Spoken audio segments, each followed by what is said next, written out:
السلام علیکم ګرانو او زړه ته رانږدې مینوالو، خدای دې وکړي چې روغ جوړ او خوشحاله ژوند ولرئ. نن مو داسې یو ښکلې ویډیو تاسو ته برابره کړې چې هغه په 11 وختونو کې ښځه ډیره ګرمیږي، خو کوشش وکړئ چې دغه ویډیو تر اخره وګورئ او خپله موقع د لاسه ورنه کړئ. ښځه په 11 وختونو کې ډیره ګرمیږي.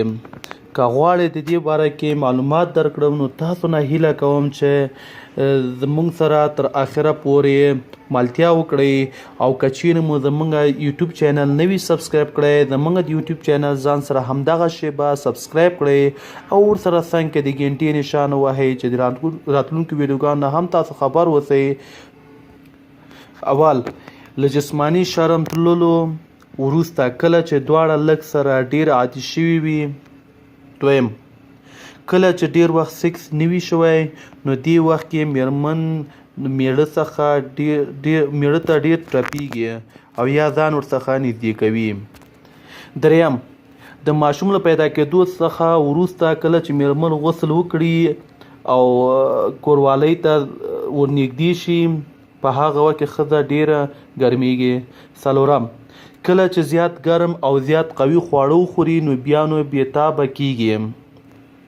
پنځم، کله چې ناروغه وي او له ناروغۍ څخه ښه شي نو دې حالاتو کې هیله لري چې پر پوستۍ برید وشي، ځکه هغه هم دې موقع ته حاضره وي.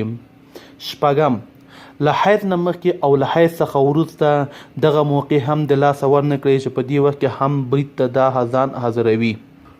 اووم، چې کله هم طبیعت جوړوي په خوله خندا وي نو هیڅکله تنبلي ونه کړئ ځوانانو، تاسو ته وایم ځوانانو.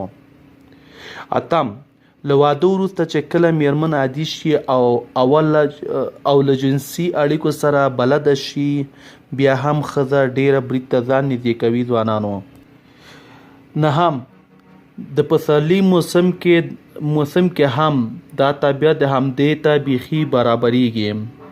لسم، له واده وروسته چې کله میرمن عادي شي او له جنسي اړیکو سره بلده شي بیا هم ځوانانو برید ته ځان تیاروي. ځوانانو، 11، او کله چې باران وریږي نو دې وخت کې ډیر د ښځې زړه کوروالي ته کیږي او ډیره ښځه ګرمیږي او برید ته ځان هم ډیره چمتو کوي، ځکه د باران موسم کې ډیره خوشحالیږي. دا وه زموږ د نن ورځې ښکلې ویډیو چې تاسو ته مو وړاندې کړه. خدای دې وکړي چې تر پایه دغه ویډیو مو کتلې وي، او که چیرې مو زموږ یوټیوب همدا اوس نه وي سبسکرایب کړی، زموږ یوټیوب چینل همدغه اوس همدا شیبه د ځان سره سبسکرایب کړئ او ورسره څنګ کې د ګنټې نشان ووهئ چې د راتلونکو ویډیوګانو نه هم ځان خبر کړئ. او که چیرته مو زموږ ویډیو خوښه شوې وي لایک یې هم کړئ چې نور ملګري هم ترې خبر شي.